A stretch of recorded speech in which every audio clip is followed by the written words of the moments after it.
Hi everyone, welcome to our channel PLANET.P, P for the Proctor team. And there are 11 of us: Catherine, Emmett, Molly, Grace, Sam, Thomas, George, Brody, Olivia, Jacob, and Yuna. And this video is going to be our first one for the record. Are you struggling or worrying about distance learning? In the past few days, we collected some really good questions about distance learning from you guys. So in today's video, we're going to respond to them and share our tips and experiences. And on my right are some time steps. Without further ado, let's get it. Hello everybody, and if you haven't met me yet, I'm Emmett Grover, and I'm going to be talking to you guys about what to do if you're having internet difficulties during online classes. So the easiest thing is to just turn off your camera. As long as you can send your teacher a quick chat that explains, your internet isn't working great and you're trying to turn off your camera, see if that'll help, that should be fine. The second thing that I would suggest is to use your phone, either as a hotspot or just logging in over Zoom. It's not ideal, but it saves you the trouble of having to go back later and rewatch classes. The third solution would be, unfortunately, to go online and watch the classes. All of your teachers should be recording classes in case something like this happens. Hope that helps. Thanks.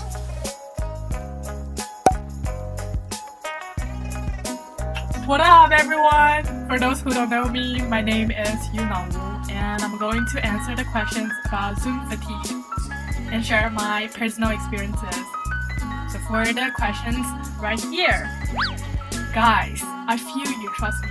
My first advice is to go out, take a walk whenever you're free, because the distance vision will help relax your eye muscles. I like to ride a bike around and take pictures for my photography class when I'm free. Secondly, control your screen time. 6 hours per day on the computer is already a huge workload for your eyes, so make sure you don't spend any much longer on the screen, watching the Netflix or playing the computer games, etc. Anyway, especially use your weekend time wisely. Go to the gym, hang out with a friend, and go skiing. Lastly, use some healthcare products. Personally, taking vitamins is one of my daily routine. And I really love wearing a steam warm eye mask during sleep. I'll post the picture here. This is not an ad, no sponsorship.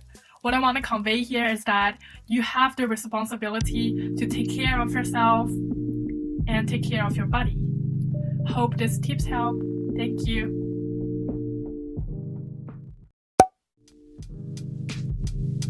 Hi, I'm Thomas Proctor, and today I'm going to answer some questions following how do we socialize with classmates that we are in group projects with, and if I have any recommendations for staying connected as a community. I feel those two questions could be really answered together, but concerning the first question of the people you're in group projects with, I would highly recommend making Zoom calls with them, or more easily some group chats on Snapchat or Instagram, and stay connected and try to do some schedules of when you meet and everything. And for the second question about the community, I feel that group chats are once again a key thing for the creation of this community effect. And when we'll come back, we'll have winter sports. So we'll try making a group chat of the winter sport team we have, for hockey or skiing, basketball. Just make some group chats about it.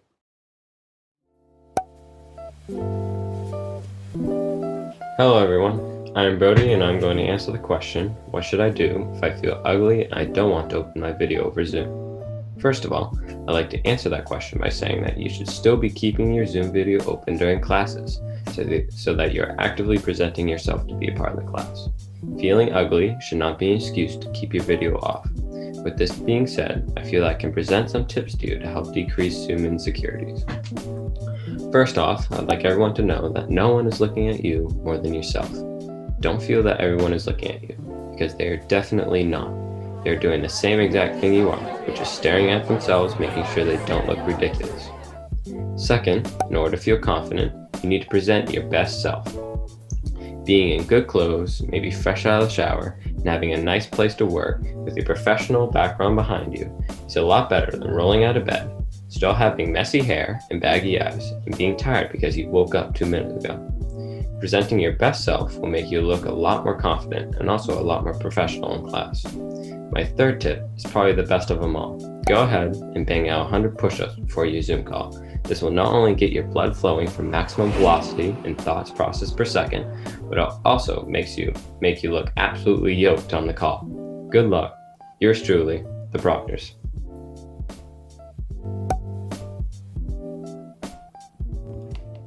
Hi guys, I'm Molly, and I'm just going to answer a few quick questions about scheduling and staying organized and motivated during this time of distance learning.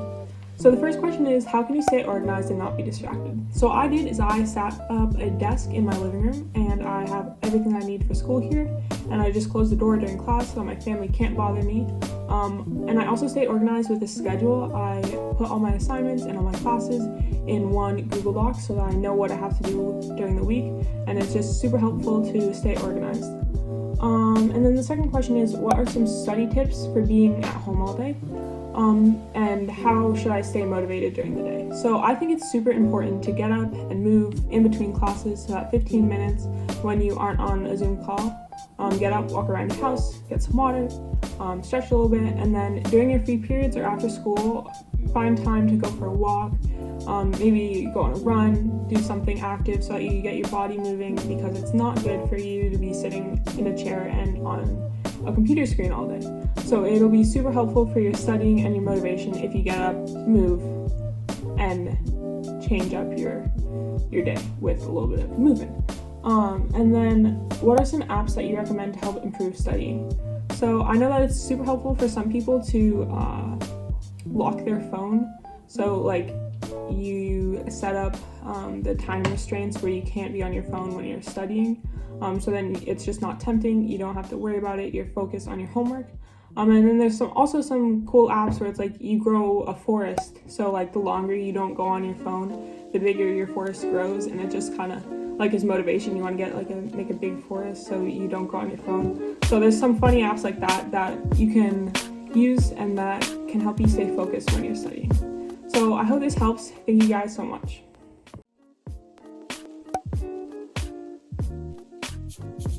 Hi everyone, my name's Sam, and today I'm going to be talking about class discussions during distance learning. So to start off, staying engaged in class I know can be really difficult. I struggle with it too. And something that I find really helpful is getting rid of anything that distracts me, specifically my phone. So setting it across the room, or even better, in a different room, can make sure that I'm not losing focus in the middle of class when I see a notification pop up. Some ways that we can try and make class discussions less awkward is, if you have a small enough class, is to have everyone unmuted all the time. This makes it a lot more natural to join in on conversations rather than having to unmute yourself every time you want to talk. If that may not be an option, I also just putting your ideas out there first. I understand that it may be more difficult or even less comfortable through a screen, but once you start talking, I'm sure others will join in soon. I hope this helps. Hi, it's Catherine, and today Rika and I are going to be telling you how to stay focused during your distance classes. Here, Rika is not in a conducive work environment. She has her phone near her, and while everything else looks pretty good, she's obviously distracted by the beauty of Mr. Danny DeVito. Thankfully, Rika throws her phone off safely to the side so she's no longer distracted. Now, Rika is definitely not in a conducive working environment. She continues to be scrolling on pages looking at Danny DeVito. Very inappropriate for class. Mr. Lundberg will be very disappointed.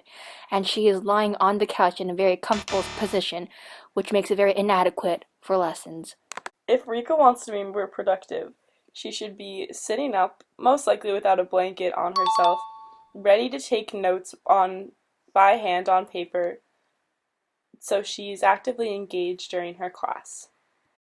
It's always a good idea, however, to make sure to remind your teachers to record their classes, because they don't always remember.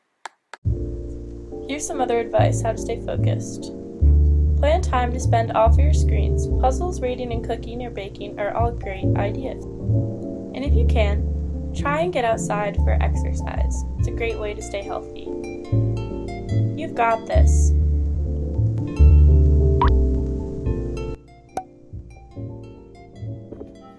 Hey everyone, I'm Grace and I'm going to be answering a couple questions regarding how to get help from teachers. So I know that it may seem like harder to have motivation now that we're home and we don't have like the teachers right there to go ask for help, but they're still available. So the like good times to like take advantage is during like office hours, H block, your free periods, like some of the lunch period-ish time. And I know since we're home, it's like really tempting to go watch TikToks or lie in our bed or like not do homework just because we're at home and it doesn't feel like we should be doing like scheduling meetings. But it's really in your best advantage to schedule your meetings if you need the help from your teachers.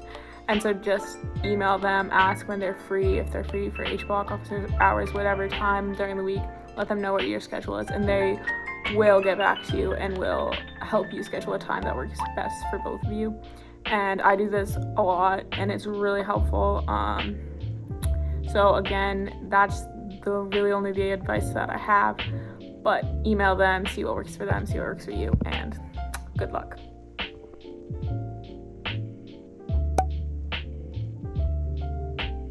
Hi everyone, I'm Olivia and I'm going to be talking about email management during distance learning. So as we saw from the last distance learning period, we can get a lot of emails when we're all online together. It can be really hard to keep track of which emails you need to respond to and look at again and which emails are trash. So my top tip for helping with that is having a goal of keeping 15 or fewer emails in your inbox at a time. So I know that sounds really challenging because of how many we get in a day, but continually checking your email throughout the day and deleting any that you know you don't need can really help you stay on top of that. Secondly, to go along with that, using the folders function on Gmail can be really helpful because it can help you categorize your emails by class or subject or whatever works for you without having to delete them. And finally, something that I find that really helps is going through and unsubscribing from as many promotional emails as I can find. So I know a lot of like colleges send out promotional emails or maybe stores or websites, but going through and taking that 15 extra seconds to hit the unsubscribe button down at the bottom will really save you a lot of time in the future because you won't have to delete their emails every day and it will really help you unclutter your inbox. I hope that helps.